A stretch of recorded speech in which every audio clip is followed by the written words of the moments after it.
برادران ملت اسلامی، السلام علیکم ورحمۃ اللہ وبرکاتہ۔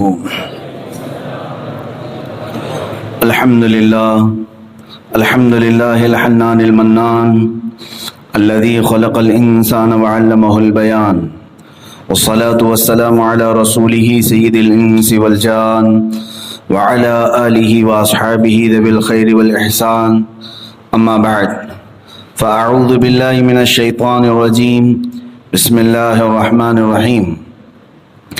افحسبتم انما خلقناکم عبثا وانکم الینا لا ترجعون، صدق اللہ مولانا العظیم۔ بارگاہ رسالت مآب صلی اللہ تعالی علیہ وسلم میں درود پاک کا ہدیہ پیش کریں۔ اللہم صلی علی سیدنا و مولانا محمد معدن الجود والکرم وآلہ واصحابہ الکرام وابنہ الکریم وبارک وسلم صلاۃ دائمۃ سرمدا ابدا۔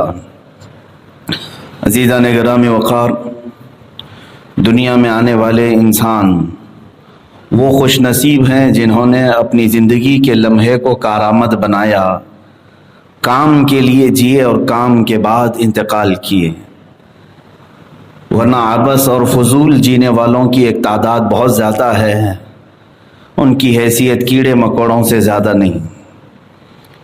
انسان ایک عظیم مقصد کے لیے پیدا کیا گیا ہے، اور جب وہ اپنا مقصد بھول جائے تو پھر وہ کباڑ خانے میں رکھے جانے والے بھنگار کی مثل ہے۔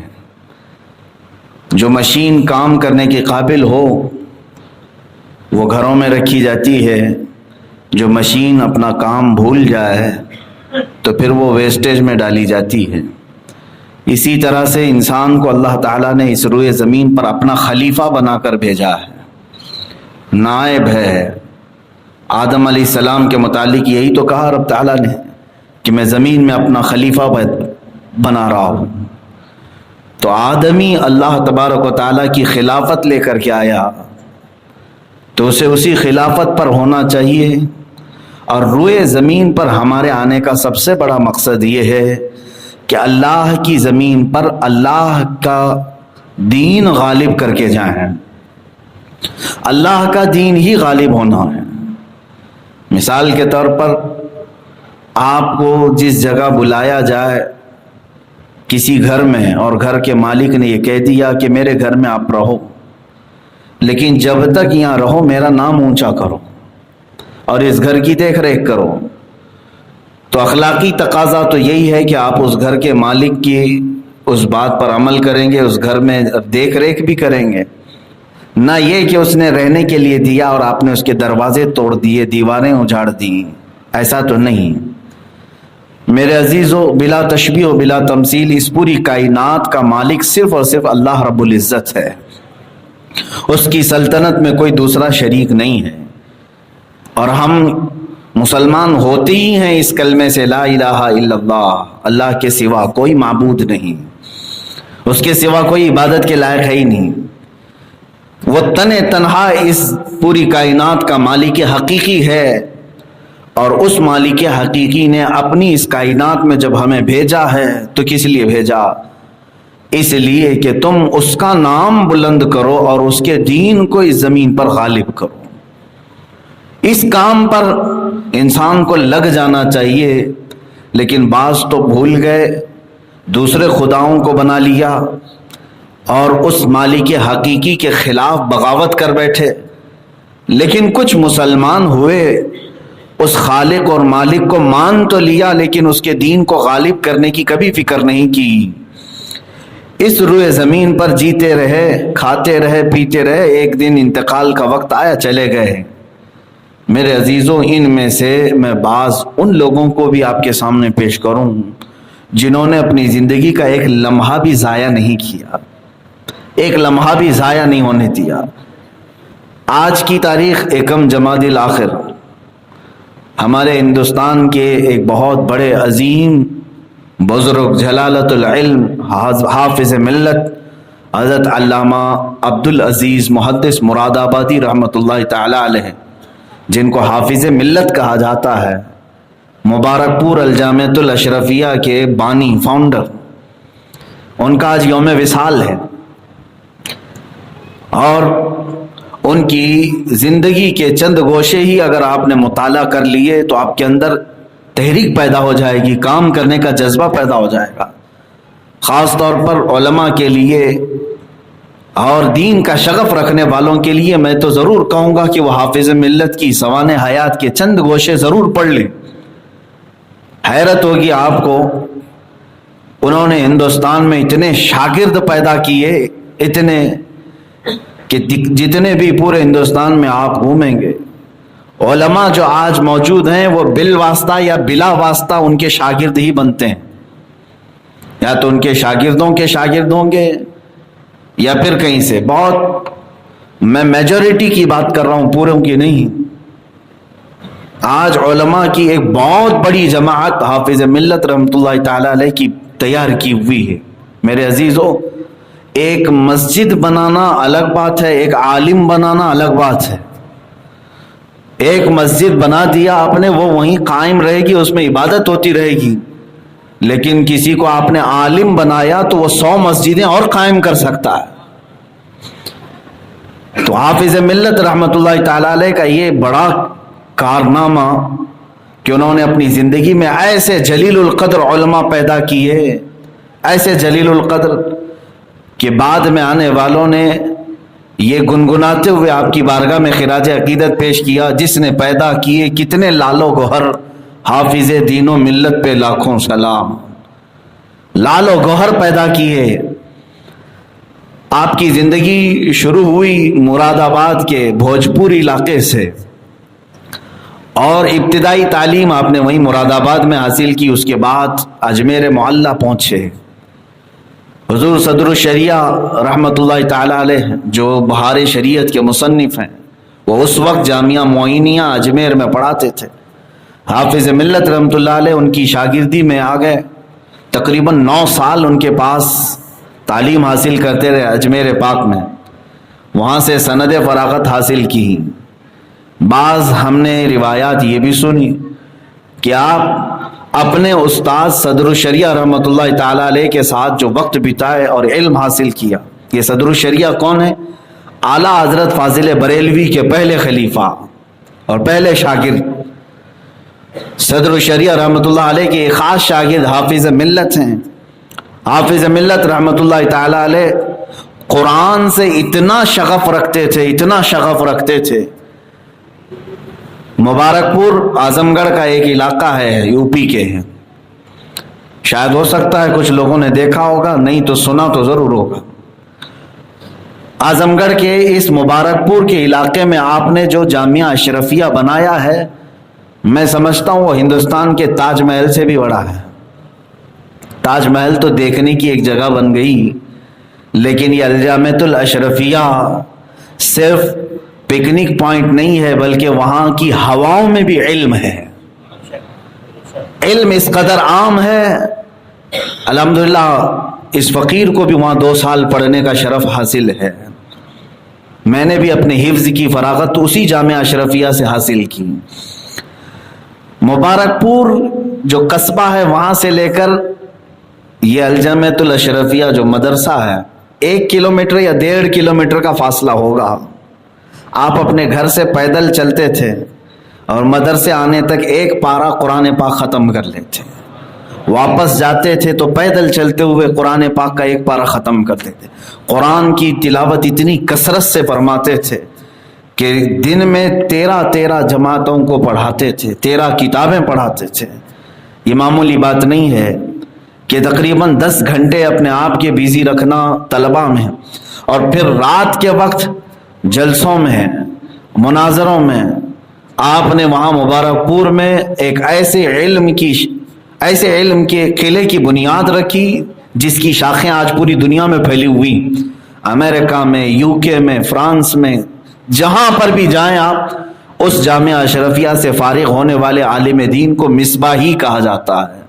مصباحی علماء پوری دنیا کے ہر خطے میں آپ کو مل جائیں گے۔ یہ حافظ ملت کا کارنامہ تھا، اپنی مختصر زندگی میں آپ نے اتنا بڑا کارنامہ کیا۔ اور میں جو بات عرض کرنے جا رہا ہوں وہ یہ ہے، پڑھانے کا شغف الگ، تقریریں الگ، تبلیغ الگ، یہ سب ہونے کے باوجود قرآن پاک کی تلاوت اس قدر کرتے تھے، اللہ اکبر. ان کے شاگرد ہیں، آج بھی موجود ہیں، محدث کبیر علامہ ضیاء المصطفیٰ صاحب قبلہ، جو اس وقت ہندوستان کے سب سے بڑے محدث ہیں، جس کو سب سے زیادہ حدیثیں یاد ہوں اس کو محدث کہتے ہیں. وہ حافظ ملت کے شاگرد ہیں. وہ خود فرماتے ہیں کہ میں نے اپنے استاد حافظ ملت سے یہ سنا کہ میرے والد نے اپنی زندگی میں 1,00,000 ختم قرآن کیے تھے، اور میں چاہتا ہوں کہ اپنے والد کے برابر ختم قرآن کر لوں.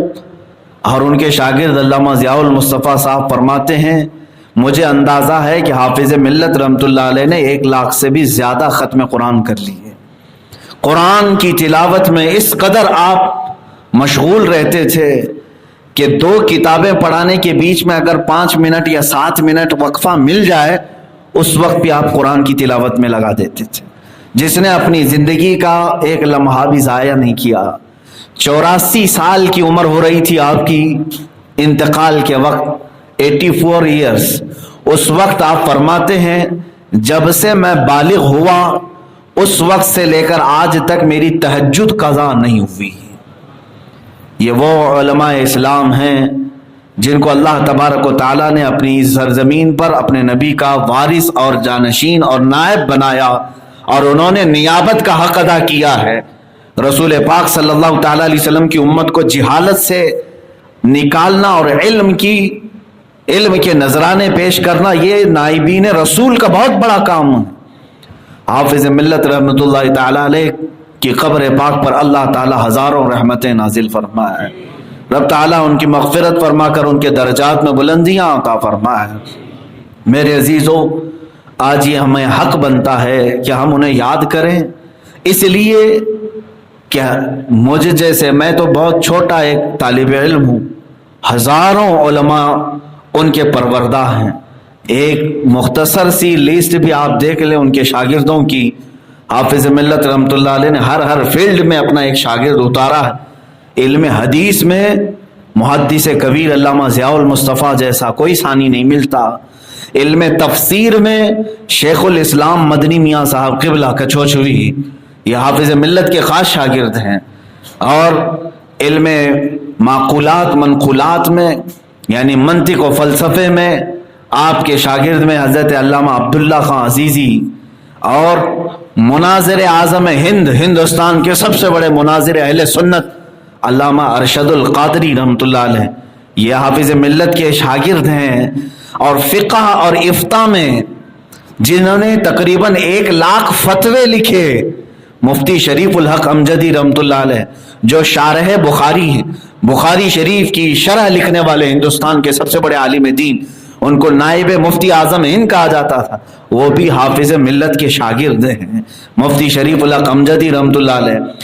اور ایک بہت بڑے عالم دین جن کا انتقال ہو چکا، ان کو بحر العلوم کہا جاتا تھا. بحر العلوم کا مطلب ہوتا ہے علم کا سمندر، علم کا سمندر. مفتی عبد المنان صاحب یہ بھی حافظ ملت کے شاگرد ہیں. حافظ عبد الرؤوف بلیاوی رحمۃ اللہ تعالی علیہ جو فتاوی رضویہ اعلیٰ حضرت کی سب سے پہلے منظر عام پر لانے والے، حافظ ملت کے شاگرد ہیں. اور پیران اعظام میں کچھوچھا شریف کے اکثر پیران اعظام حافظ ملت کے شاگرد ہیں. شیخ الاسلام مدنی میاں صاحب قبلہ، ہاشمی میاں صاحب قبلہ، سید کمیل اشرف صاحب قبلہ جو ابھی وصال ہوا، جن کا ممبئی میں تشریف فرما تھے، یہ حافظ ملت کے شاگرد ہیں. اور شاید آپ کو یہ بھی معلوم ہو ممبئی میں رہنے والوں کو، حضور اشرف العلماء سید حامد اشرف صاحب قبلہ رحمۃ اللہ علیہ جو زکریا مسجد میں اپنی پوری زندگی انہوں نے وقف کی، یہ بھی حضور حافظ ملت کے شاگرد ہیں. یعنی شاگردوں کی جماعت یہ ہے. آپ نے ابھی بھی دنیا میں ایک بہت ہی مشہور و معروف نام سنا ہوگا، مفکر اسلام علامہ قمر الزمان خان اعظمی صاحب قبلہ جو ورلڈ اسلامک مشن کے جنرل سیکریٹری لندن میں رہتے ہیں، اور پوری دنیا میں آپ نے گھوم کر کے مسجدیں بنائی ان جگہوں پر جہاں پر لوگوں میں مسجد کا شعور بھی نہیں تھا. افریقہ، امریکہ، یورپ، کئی جگہوں پر مبلغ اسلام بھی ہیں. علامہ قمر الزمان خان صاحب قبلہ یہ بھی حضور حافظ ملت کے خاص شاگردوں میں ہیں. عزیزان گرامی، اس قدر بڑی ایک فہرست ہے صرف شاگردوں کی کہ ان کی فضیلتوں پر لمبی تقریریں ہو جائیں گی، ان کے شاگردوں کی. اور اللہ کا فضل و کرم و احسان ہے کہ میرے گھر میں جو مجھے علم ملا، میرے والد گرامی حضرت علامہ محمد ابن حسن علیہ الرحمہ، وہ بھی حضور حافظ ملت کے خاص شاگردوں میں رہے. میرے والد کو 6 سال تک حضور حافظ ملت نے اپنے گھر میں رکھا، پالا، اور پھر سند فراغت لے کر کے والد گرامی ہمارے علاقے کے پہلے مصباحی عالم دین بن کر آئے. اور حافظ ملت رحمۃ اللہ تعالی علیہ کے شاگردوں میں بہت بڑی فہرست ہے، بہت بڑی فہرست ہے. ممبئی کی سرزمین پر کتنے بڑے بڑے اکابر علماء حافظ ملت کے خوشاچین تھے، ان سے حاصل کیا ہوا علم پوری دنیا میں بکھیر رہے تھے. بلکہ مجھے ابھی چند دنوں قبل یہ بھی اطلاع ملی تھی کہ آپ کی اس مسجد کے سابق امام مولانا رجب علی صاحب، یہ بھی حافظ ملت کے پاس پڑے ہوئے تھے. انہوں نے یہ بتایا تھا. تو تقریباً یہ آپ سوچیں کہ کس علاقے میں حافظ ملت رحمۃ اللہ علیہ کا فیض نہیں پہنچا ہے. ہندوستان کے مشرق سے لے کر مغرب تک، شمال سے لے کر جنوب تک انہوں نے شاگردوں کی ایک ایسی کھیپ تیار کی ہے کہ جہاں گیا ان کا شاگرد علم کا علم بلند کیا، پرچم اسلام کو لہرایا. اور ایک ایک شاگرد ایسا ہے حافظ ملت کا جن کے شاگردوں میں 1 لاکھ شاگرد آتے ہیں. محدث کبیر علامہ ضیاء المصطفیٰ صاحب کے شاگردوں میں آج ہزاروں کی تعداد ہے جو حافظ ملت کے بنائے ہوئے ہیں. بلکہ 39 سال تک حافظ ملت رحمۃ اللہ علیہ نے بخاری شریف پڑھایا طلباء کو. اس دوران تقریباً 20,000 علماء کو انہوں نے سند فراغت عطا کی. جامعہ اشرفیہ مبارک پور کے فارغین جو علماء ہیں، تقریباً 20,000 ایسے علماء ہیں جن کو سند فضیلت عطا کی گئی ہے، دستار فضیلت دی گئی ہے. حافظ کتنے، قاری کتنے، عالم کتنے، اس کا حساب میرے پاس نہیں ہے. عزیزان گرامی وقار، یہ ہوتا ہے زندگی گزارنے کا ایک عظیم مقصد. آیا تھا اکیلا لیکن جانے لگا تو امت مصطفیٰ کے علماء کی ایک کھیپ پیچھے چھوڑ گیا. آج بھی اگر آپ کو جانا ہوا کبھی مبارک پور، میں نے اپنی آنکھوں سے دیکھا ہوا وہ ایک روزہ ہے حافظ ملت رحمۃ اللہ علیہ کا. چند دنوں پہلے، 1-2 سال پہلے ہمارے بچوں کو لے کر ہم ایک قافلے میں گئے تھے زیارات میں، تو حضور حافظ ملت کے روزے پر بھی ہم حاضر ہوئے تھے. وہ ایک روزہ ایسا ہے ان کا مزار پاک کہ جہاں 24 گھنٹے طلبہ قرآن کی تلاوت کر رہے ہوتے ہیں. ہمیشہ رات کے وقت بھی آپ جائیں، کوئی نہ کوئی طالب علم وہاں قرآن حفظ کر رہا ہوگا. اور طلبہ میں ایک ایسا رجحان ہے اور سب کی ایسی تھنک ہے، وہاں پر سوچ ہے کہ کند ذہن بھی بچہ جس کو یاد نہیں ہوتا وہ روزہ حافظ ملت کے پاس بیٹھتا ہے، یاد کرتا ہے، اسے قرآن یاد ہو جاتا ہے. الحمدللہ میں نے پورا قرآن ان کے دربار میں بیٹھ کر سنایا ہے اور ہم بھی وہیں سے حفظ قرآن کر کے آئے. اللہ کا فضل و کرم احسان ہے. میں اپنی تعریف کے لیے نہیں کہتا، 21 سال ہو گئے تراویح کو سناتے ہوئے. اللہ تعالیٰ کا فضل و احسان ہے کہ آج بھی اللہ نے قرآن پاک کو سینے میں محفوظ رکھا ہے. موت تک اللہ تعالیٰ اپنے اس قرآن پاک کو ہمیں محفوظ رکھنے کی توفیق بخشے. میرے عزیزو، یہ ایک حافظ ملت ہے. سچ کہا جس نے بھی کہا آپ کے انتقال کے بعد، جس نے پیدا کیے کتنے لالو گوہر، حافظ دین و ملت پہ لاکھوں سلام. عزیزان گرامی، ان کی اپنی زندگی کا ایک تقویٰ تھا، ان کی اپنی زندگی کا ایک مزاج تھا. انہوں نے طلباء کے ساتھ جو شفقت کی اور طلباء کو ان کے معیار کے مطابق اس فیلڈ میں اتارا، اس کا کوئی ثانی نہیں ملتا. آج اس کا کوئی آج تک مثل نہیں ملتا.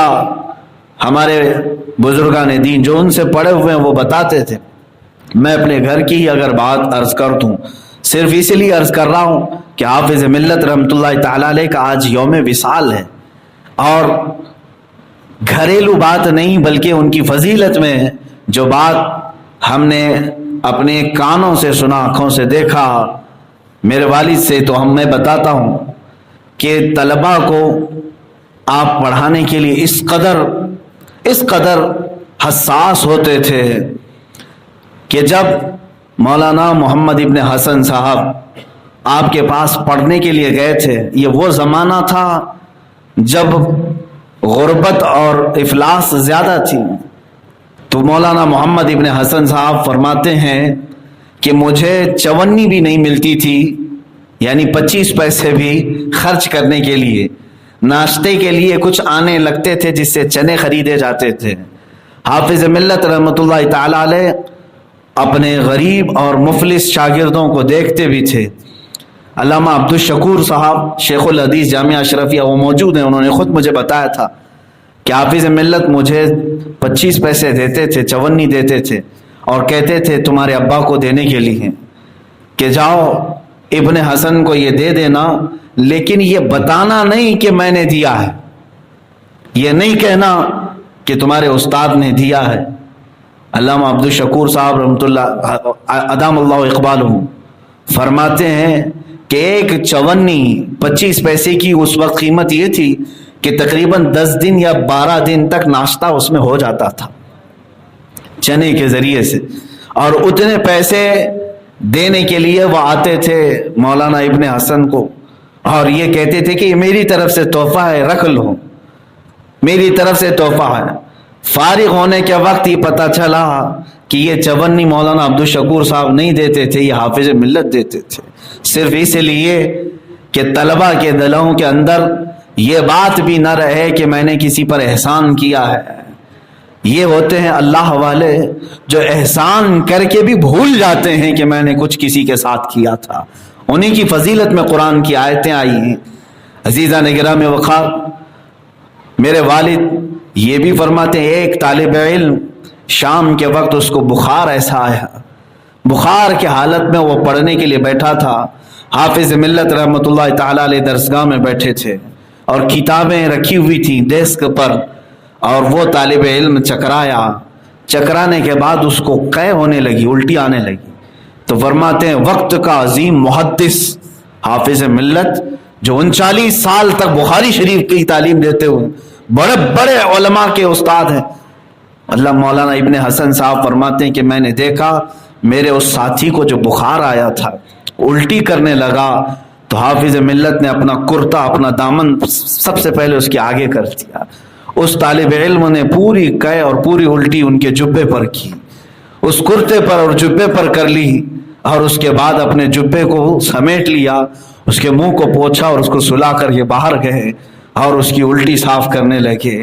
یہ دیکھ کر کے ظاہر سی بات ہے کسی کے منہ سے قے نکلے تو لوگ بو سے بھاگ جائیں، لیکن وہ ایک طالب علم کی قے کو اپنے جبے میں لے کر کے باہر دھونے کے لیے جا رہے ہیں، اور فرماتے ہیں کہ بیٹا اسی لیے میں نے جبہ سامنے کر لیا کہ اس کے منہ سے نکلنے والی قے کسی کتاب پر نہ پڑھے، یہ نجاست کسی کتاب پر نہ آئے، اس بچے کی ساری قے میں نے اپنے جبے پر لیا۔ عزیزان گرامی، وہ طالب علم بھی اپنے وقت کے شہنشاہ علم بنے، اپنے وقت کے امام علم و فن بنے۔ عزیزان گرامی، یہ آج عجز و انکساری آپ کی یہ تھی۔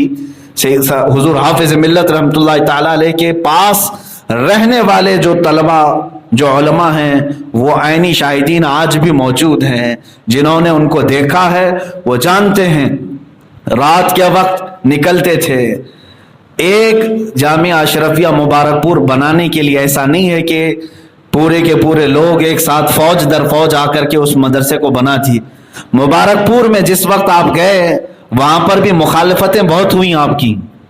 شروع میں ایک وقت ایسا بھی آیا کہ حافظ ملت رحمۃ اللہ تعالی علیہ اپنے گھر میں کھانا بنا کر کے طلبہ کو کھلاتے تھے اور پڑھاتے تھے۔ اس وقت شاگردوں کی صرف 40 سے 50 کی ایک جماعت تھی، جس میں بڑے بڑے وقت کے آج کے علماء ہیں جو ایک چھوٹے سے کمرے میں پڑھتے تھے۔ فرماتے ہیں کہ اس وقت بھی کمیٹی والوں نے حافظ ملت رحمۃ اللہ تعالی علیہ کے ساتھ کچھ برا سلوک کیا، جس کی وجہ سے طلبہ میں اور حضور حافظ ملت رحمۃ اللہ علیہ میں یہ معاملہ پیش آیا کہ ان کو مدرسہ چھوڑنا پڑا۔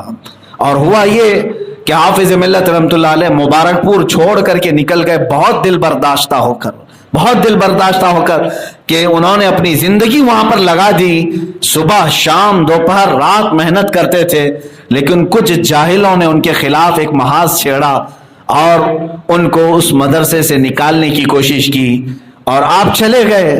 لیکن جیسے ہی گئے مبارک پور میں سناٹا چھا گیا، پوری ویرانی آ گئی، اور اہل مبارک پور کو آج بھی یہ صحرا جاتا ہے کہ وہ چند جاہلوں کی جماعت اور کمیٹی کو دیکھ کر وہ خاموش نہیں رہے، بلکہ ہر گھر سے آدمی باہر آیا اور ان کی عورتیں، ان کے بچے حافظ ملت رحمۃ اللہ تعالی علیہ کی قدر کرتے تھے، سب کے سب نکل کر کے باہر آئے۔ گھوسی جو آج حافظ ملت کے استاد صدر الشریعہ کا گاؤں ہے، وہاں پہنچے اور سبوں نے اپنے روڑ دھو کر کے معافی تلافی کی اور ان کے استاد کے پاس کہا کہ برائے مہربانی آپ حافظ ملت کو دوبارہ مبارک پور لے آئیں، اس لیے کہ حافظ ملت وہاں سے چل کر کے اپنے گاؤں یا بلرام پور میں ایک مدرسہ قائم کرنے کی غرض سے نکلے تھے۔ حافظ ملت کو واپس مبارک پور والوں نے بہت اصرار کے ساتھ بلایا تو صدر الشریعہ رحمۃ اللہ تعالی علیہ کا حکم ہوا، آپ واپس آئے اور کہا کہ اب میرا حکم ہے کہ تم اپنی زندگی پوری مبارک پور میں گزارو، چاہے جیسی بھی مخالفت ہو، جیسی بھی مخالفت ہو۔ حافظ ملت دوبارہ آئے اور اس کے بعد بنیاد رکھی الجامعۃ الاشرفیہ مبارک پور کی۔ آج جانتے ہیں مبارک پور، یہ جو جامعہ اشرفیہ مبارک پور ہے، یہ 1 گھنٹہ 2 گھنٹے کا مدرسہ نہیں ہے، بلکہ تقریباً 100 ایکڑ میں بنا ہوا ہے۔ آج اس کی پوزیشن یہ ہے، اس کے ہاسٹل اتنے بڑے ہیں کہ آپ کو دیکھتے دیکھتے پورا دن گزر جائے۔ اس کی مسجد جو عزیز المساجد ہے، صرف اس کی صف میں جو ہے، ایک صف میں تقریباً 150 لوگ کھڑے ہوتے ہیں، اور میرے اندازے کے مطابق ہندوستان کی سب سے بڑی مسجد ہے۔ حافظ ملت رحمۃ اللہ تعالی علیہ نے ایک قلعہ تعمیر کیا ہے، وہاں تقریباً 3000 طلبہ زیر تعلیم ہیں، جن کو آج کھانے پینے کے ساتھ ساری سہولیات کے ساتھ اسی جامعہ اشرفیہ مبارک پور میں ہاسٹل بھی ہے، ہاسپٹل بھی ہے، کالج بھی ہے، وہ ایک یونیورسٹی کی شکل اختیار کر چکا ہے، یونیورسٹی کی شکل ہے، اور اس کے ماتحت پتہ نہیں کتنے برانچز آج قائم ہیں۔ عزیزان گرامی، حافظ ملت رحمۃ اللہ تعالی علیہ جب واپس آ کر مبارک پور میں کام شروع کیے تو آپ کا ایک جملہ پوری دنیا میں مشہور ہوا، وہ ہم سب کے لیے بھی عبرت ہے، آپ کے لیے بھی ہے، اور وہ سنہری قول ہے آپ کا، جس کو کہتے ہیں گولڈن ورڈز، یعنی بالکل زرین اقوال جو ہوتے ہیں۔ حافظ ملت کا ایک قول یہ دیواروں پر بھی لکھا جاتا ہے آج مبارک پور میں، وہ یہ ہے، ہر مخالفت کا جواب کام ہے، زمین کے اوپر کام، زمین کے نیچے آرام ہے۔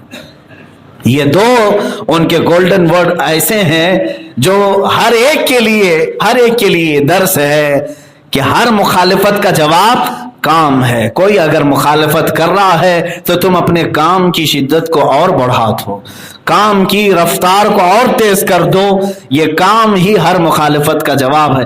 حافظ ملت رحمۃ اللہ تعالی علیہ جب اس منشور پر عمل کرنے لگے، آپ نے عمل کر کے دکھایا۔ مبارک پور کے چند فسادی لوگ آپ کی مخالفت میں شاید مر بھی گئے، مجھے بھی نام معلوم نہیں، کسی کو نہیں معلوم، لیکن جس کی مخالفت کرتے تھے وہ چمکتا ہی گیا، بلکہ آج لوگ سلاموں میں اپنے اسے یاد کرتے ہوئے کہتے ہیں، حافظ دین و ملت پہ لاکھوں سلام۔ عزیزان گرامی وقار، دنیا میں کچھ مخالفتیں تو ہوتی ہیں لیکن اس کا جواب کام ہے، ہر مخالفت کا جواب کام۔ اور آپ یہ فرماتے تھے، زمین کے اوپر کام، زمین کے نیچے آرام۔ آپ کو ٹائیفائڈ بخار ہو گیا، اس قدر بخار، اس بخار کے عالم میں بھی آپ درس دینے کے لیے حاضر ہو جاتے تھے اور طلبہ کو پڑھاتے، یہاں تک کہ جس دن آپ کا انتقال ہوا اس دن بھی آپ طلبہ کو پڑھا رہے تھے، آخری دن بھی آپ نے بخاری شریف پڑھائی اور اس کے بعد وصال کر گئے رات کے وقت۔ وہ آخری دن بھی آپ کا تدریس میں گزرا ہے۔ اسی لیے کہا میں نے شروع میں کہ وہ لوگ کامیاب ہیں جنہوں نے اپنی زندگی کے لمحے ضائع نہیں کیے، فضول نہیں برباد کیے، بلکہ حافظ ملت کے اس قول سے ہی آپ اندازہ کرو، فرماتے ہیں جب سے میں بالغ ہوا آج تک تہجد نہیں چھوڑا۔ اندازہ کریں، 84 سال کی عمر، 84 سال، اتنے سالوں میں وہ فرماتے ہیں کہ کبھی مجھ سے تہجد قضا نہیں ہوئی۔ تو یہ وہ لوگ ہیں جو زندگی کو اپنے صحیح انداز سے استعمال کرنے کا طریقہ جانتے ہیں۔ مجھے آج افسوس ہوتا ہے ان نوجوانوں پر جن کو اللہ نے مال بھی دیا، عقل سلیم بھی دیا، اور ہنر بھی دیا، فن بھی دیا، لیکن وہ اپنی زندگی کے ان لمحات کو رات بھر پتہ نہیں کہاں گزار رہے ہیں۔ لوگ یہ سمجھتے ہیں نوجوانوں تمہاری زندگی کے یہ لمحات جو گیم میں گزارتے ہو، انٹرٹینمنٹ میں گزارتے ہو، سوال تو قیامت کے دن اس کا بھی ہونا ہے۔ بلکہ حدیث پاک میں نے اس سے قبل بھی عرض کیا تھا، حضور صلی اللہ تعالی علیہ وسلم ارشاد فرماتے ہیں 5 سوالات ایسے ہیں جس سے قیامت کے دن کسی کو چھٹکارا نہیں، کسی کو چھٹکارا نہیں۔ اس میں سے پہلا سوال یہ ہے کہ میں نے تجھے جوانی دی تھی، تو نے کہاں خرچہ کیا؟ تو جو جوان ہو رہے ہیں یا ہو گئے یا جن کی جوانی ختم ہوئی وہ سب اس میں شامل ہیں، بچوں کو چھوڑ کر جن کا انتقال بچپنے میں ہوا۔ یہ سوال تو ہوگا جوانی دی گئی تھی، تو نے کہاں خرچ کیا؟ میرے عزیزوں، صرف جوانی کا حساب دیتے دیتے بعض لوگوں کو 300 سال گزر جائیں گے، بعض لوگوں کو 500 سال گزر جائیں گے۔ ٹائم کی فکر نہ کرو، 50,000 سال کے برابر کا ایک دن ہے قیامت کا دن، اور کھڑے رہنا ہوگا حساب دیتے دیتے۔ اسی لیے اپنی زندگی کو لہو و لعب میں استعمال کرنے کی بجائے، بیکار کے ضائع کرنے کی بجائے کچھ کام کی زندگی بناؤ، کچھ ایسا کر جاؤ کہ آنے والی نسلیں تمہیں یاد رکھیں۔ اور اسی لیے میرے آقا صلی اللہ تعالی علیہ وسلم کی حدیث سناتا ہوں، اذا مات الانسان انقطع عملہ، جب انسان مر جاتا ہے تو اس کے عمل سب ختم ہو جاتے ہیں، اب کچھ نہیں عمل کر سکتا۔ الا ثلاثہ، 3 عمل ایسے ہیں جو قبر میں بھی جاری رہتے ہیں، وہ قبر میں پہنچتا ہے تب بھی دنیا سے وہ 3 عمل کا ثواب اسے جاتا رہتا ہے، باقی سب بند۔ نمازیں پڑھ رہا تھا، روح نکلنے کے بعد اب نماز نہیں، روزے رکھ رہا تھا، اب روزے نہیں، سب ختم ہو گئے اعمال مرنے کے بعد۔ 3 عمل ایسے ہیں وہ موت کے بعد قبر میں بھی جاتے رہیں گے۔ وہ کون سے 3 عمل؟ فرمایا میرے آقا صلی اللہ علیہ وسلم نے، ولد صالح یدعو لہ، نیک بیٹا چھوڑ کر کے گیا، اگر اچھی تربیت کر کے گیا تھا تو وہ بیٹا جب تک نیکی کرتا رہے گا اس کا ثواب بھی قبر میں ملتا رہے گا۔ او علم ينتفع به، یا پھر ایسا علم چھوڑ کر کے گیا، کسی کو علم سکھایا تھا، عالم بنایا، حافظ بنایا، یا پھر شریعت کے کچھ مسائل سکھایا، یا اسے سنوار دیا شریعت کے راستے پر لا کر، تو حدیث پاک میں ہے پھر وہ علم جب تک چلتا رہے گا اس کی قبر میں اس کا ثواب اسے ملتا رہے گا۔ مثال کے طور پر اگر ہم نے 50 بچوں کو قرآن پڑھنا سکھا دیا، ان 50 نے بڑے ہو کر کے اپنے بچوں کو پڑھایا، ان بچوں نے اپنے بچوں کو پڑھایا، یہ قیامت تک جب تک سلسلہ چلتا رہے گا یہ قرآن پڑھانے کا ثواب اس استاد کو قبر میں ملتا رہے گا۔ یہ چین ہے، ختم نہیں ہوگی۔ حدیث پاک میں تیسرا او صدقۃ جاریہ، یا کوئی صدقہ جاریہ، مسجد میں کچھ رقم لگا دیا تھا، مدرسہ بنا دیا تھا، اللہ کے نام پر کوئی چیز وقف کر دیا تھا، وہ چیز جب تک قائم رہے گی قبر میں اس کا ثواب اسے ملتا رہے گا۔ ان 3 کے علاوہ کوئی اور چیز نہیں۔ ایسا نہیں ہے کہ آپ اپنی میت کی طرف سے نماز پڑھیں گے اس کو نماز جائے گی، آپ روزے رکھیں گے روزے جائیں گے، اس کی قضا روزے آپ نہیں رکھ سکتے، اس کی قضا نمازیں آپ نہیں پڑھ سکتے۔ تو یہ تمام اعمال ختم ہوتے ہیں لیکن 3 چیزیں جاری ہیں۔ اب اندازہ کرو جس نے صرف قرآن پڑھایا ہو، قرآن دیکھ کر کے پڑھایا ہو، اس کا حال یہ ہے کہ جب تک وہ قرآن پڑھتا رہے اور دوسروں کو پڑھاتا رہے، یہ سلسلہ جب تک چلتا رہے گا اس پڑھانے والے کو اس کا ثواب قبر میں بھی ملتا رہے گا۔ اس معیار کے اعتبار سے جب میں حافظ ملت رحمت اللہ تعالی علیہ کو دیکھتا ہوں، اللہ اکبر، اتنا بڑا آپ کا مشن ہے کہ ایک جگہ پر ایک درسگاہ میں بیٹھ کر کے آپ نے صرف حافظ نہیں، صرف قاری نہیں، بلکہ عالم باعمل بنائے، مصلح قوم و ملت بنائے، بلکہ ایک ایک شاگرد ایسا بنایا جو خود اپنے ماتحت 1 لاکھ شاگردوں کو تیار کیا ہے۔ تو جتنے علماء بنے یا اب قیامت تک بنتے رہیں گے، یہ سب کا ثواب اس حافظ ملت کی قبر میں پہنچتا رہے گا۔ یہ ہے زندگی کا کارنامہ، کرو تو ایسا کہ آپ کو موت کے بعد بھی اس کا فائدہ ہوتا رہے۔ اللہ تبارک و تعالیٰ کہنے سننے سے زیادہ عمل کی توفیق عطا فرمائے۔ حضور حافظ ملت رحمت اللہ تعالیٰ علیہ کا فیض ہم پر جاری و ساری رہے۔ اللہ تعالیٰ ان کے علم کی برکتیں ہم سب کو نصیب فرمائے۔ مولا تعالیٰ ہمارے بچوں کو عالم باعمل بنائے، حافظ قرآن بنائے، دین کا غازی بنائے، مسجدوں کا نمازی بنائے۔ مولا تعالیٰ ہمیں اتحاد و اتفاق کی زندگی عطا فرمائے۔ وآخر دعوانا ان الحمد للہ رب العالمین۔